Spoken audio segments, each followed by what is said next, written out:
take us through a little bit of your breakdown of the series and how you think it's going to go. We're both, I'll kind of leak it early, we're both on the Mavs. But Manny also has a ticket riding for Kyrie. Not very confidently, but I am on the Mavs. He's got Kyrie Finals MVP. He got it at plus 2,700. I think it was almost 2 weeks ago. I was after game 2 when Luka was laboring. We thought we had a sharp bet, and then Luka came out like, you know what I mean? Jesus Christ incarnated the rest of the series. So just we'll see. A breakdown of what you think, how this series is going to go. As you know, wearing the Lakers hat, NBA cap for yourself. Let's hear what you got.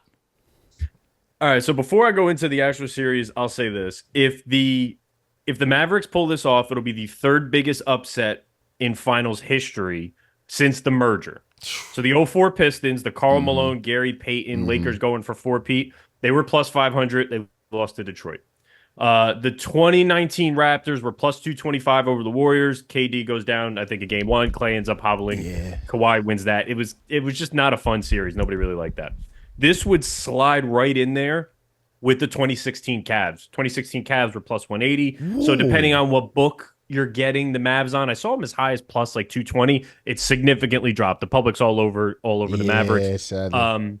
And then the 2011 Mavericks with taking down the Heatles were plus 160. And then the 2021 Bucks. The 2021 Bucks were plus 145 over the Suns. So those are the biggest upsets that happened in finals history. This would be the third biggest, and even the second one I consider fluky because of KD's injury. What I think about the series, I do think Kristaps being back healthy is a big deal. People kind of forget how good this regular season team Celtics, 100%. Like they were. They were the best starting 5 in the league, easy, bar none.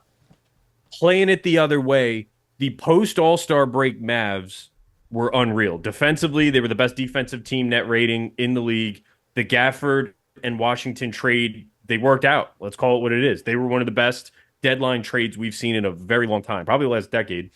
And then it obviously carried into the playoffs. What I'm looking at in this series is, what does Boston want to give up? Are they going to give up lobs at the rim with the high pick and roll with Luka? Are they going to give up corner threes? That's where PJ Washington is going to have to play a role. Something has to give. How they handle the Luka Kyrie matchups, I think Jrue Holiday is going to start out on Luka. I think Derek White's going to start out on Kyrie. And then it begs the question, what's Jaylen Brown going to do? Is he just going to tag in and be annoying for whoever in spurts and then back off? Because they have 3 guys that can make someone's life hell. Unfortunately, that someone is Luka Doncic. I was listening to the JJ Redick Lakers interview. I was listening to the LeBron podcast with JJ Redick, sorry. And they were talking about what's the best way to defend Luka. So you can't switch on him. If you switch, it's a loss. No matter if he brings someone up. We saw what happened with Rudy Gobert where he was trending. You can't switch. Okay. Can you drop in the pick and roll? Now the big, whoever the 5 is, Kristaps in this scenario, has to make a tough decision. So they said the best way to guard Luka is to blitz him, meaning bring 2 guys up.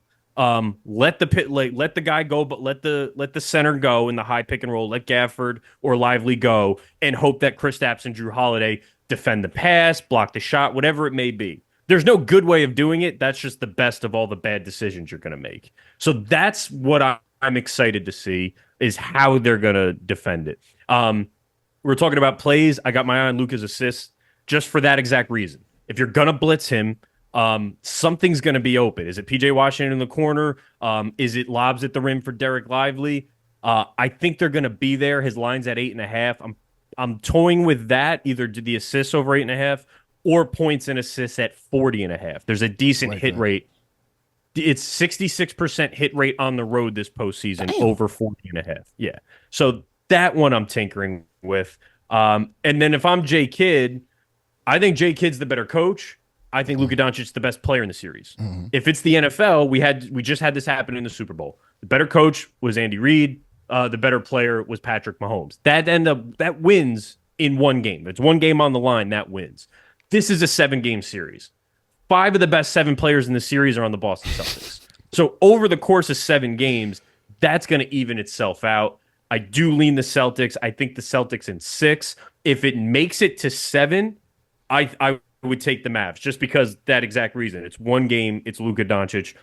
I think he can be that that guy. But I do have the Celtics in 6, and I got the Mavs at 22-1 to win the finals. Before the playoffs started. Yeah. That's a great bet. I kind of agree where your head's at, though. Like, realistically, I think the Celtics are going to win. With the whole defensive thing, I think for some weird reason, I don't know if the Celtics are going to want to show their hand super early, especially at home. Like, I have like this weird theory that they might like try to straight up guard them as much as they possibly can.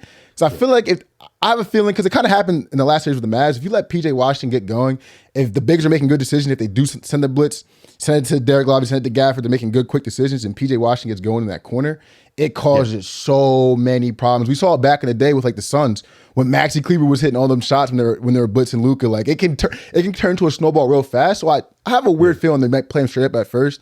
Hopefully the Mavs can steal 1 or 2 and then they make the adjustments and the snowball rolls. But it's a long shot. I agree. It's a fucking long shot. I don't think people really remember how good this Celtics team is. That's the thing. Well, we haven't seen it for 2 rounds. Yeah. We didn't have to see it. Apparently, Kristaps was walking around in the gym in flip-flops during the Pacers series. And that, if you have concerns over his calf injury, he's not doing that. But they knew they didn't need him in that Pacers series. So I think he's healthy. I think he's relatively healthy. He's probably going to be in that 20 to 24-minute range tomorrow in game 1. But no, it's an exciting series. Luka's going to get what he gets. He's getting between 30 and 35. That's happening. Write that down. 100%. But what happens with all of those other guys? Exactly. I think at some point, Jason Kidd's going to have to make the move and say Derek Lively starting. Because I think Gafford, he played 8 minutes on March 1st against the Celtics. He got abused by Kristaps. Lively, fun little story. He was at the rehab. He went to the same rehab that I rehabbed my Achilles at. The same like PT group I went to. I didn't get to meet him, but they're like, "Oh, you just missed him. He was here, blah, blah, blah, blah, blah." He's a Jersey guy. Or he was a PA guy, but his family in Jersey, so he went to West Town. I mean, but Jersey guy. I think Lively has to start at some point. That's going to be a change. Whether that happens in game 1 or that happens in game 2 or 3, I think that's going to happen. PJ Washington lines, they're at 11.5, 12.5, depending what the book's at. If they want to win this series, PJ Washington's going to have to average 15 points a game. Yeah. And you said they're at 13.5 now? 11.5, 12.5. But that's the thing. We talked about the matchups. We talked about Derek White and Drew Holiday. That means Jaylen Brown's going to be on PJ Washington. Right. That's a rough night. I'm sorry. That's not a good time for anyone. We haven't even talked about who Jason Tatum's guarding. Jason Tatum's lucky enough that he's not going to have the same defensive attention that a Luka Doncic is going to get. Mm-hmm. But Tatum could very well be, when he if they win the finals and he wins the finals MVP, this is just how it works. Now Jason Tatum's the best player in the NBA. Like, you know how Kawhi wins the finals, he's the best player in the NBA. Giannis wins Jokic. It's just how the media works. So yeah, we'll see what happens with Tatum. But I think he's going to have an interesting matchup. PJ Washington is long. Derrick Jones is long. Josh Green is a not a fun time. So, and it's like if you want to put Tatum and Brown in those off helper roles, like with those players you're talking about, you cannot fall asleep on them. Like if Derrick Jones will have games where he's hitting in shots, but if you're doing too much ball watching on Derrick Jones, we've seen it. Those backdoor lobs, they get moving. Then we get in a pick roll, throw a lob to Derek Lively. Then the house is coming down. Like I really think they probably might go straight up at first. And we might see some Luka Kyrie bombs, and then they adjust off of that. But it's going to be an interesting chess match for sure. One thing that works in the Celtics' favor is that it's not like, okay, there's a game, you have a night off, there's a game. There's a game, you have like 3 days off, you have a game. That's going to help you with a guy like Al Horford, 100%. Who's coming off, just had a bunch of rest, but he played a shit ton of minutes in the Pacers series, and now he's going to get 3 days in between. I think that helps you get him, him as your sixth man, give you a little bit more size. And then some guys are just going to get played out of the series for the Mavs. Like, does Jaden Hardy have that same role? Probably not. Is Peyton? I mean, I don't expect much Luke Cornett at all. Yeah. Sam Hauser, probably not. They may only go like 7 deep with Pritchard. So these little things that, who gives a shit about Peyton Pritchard? I love that, especially for players.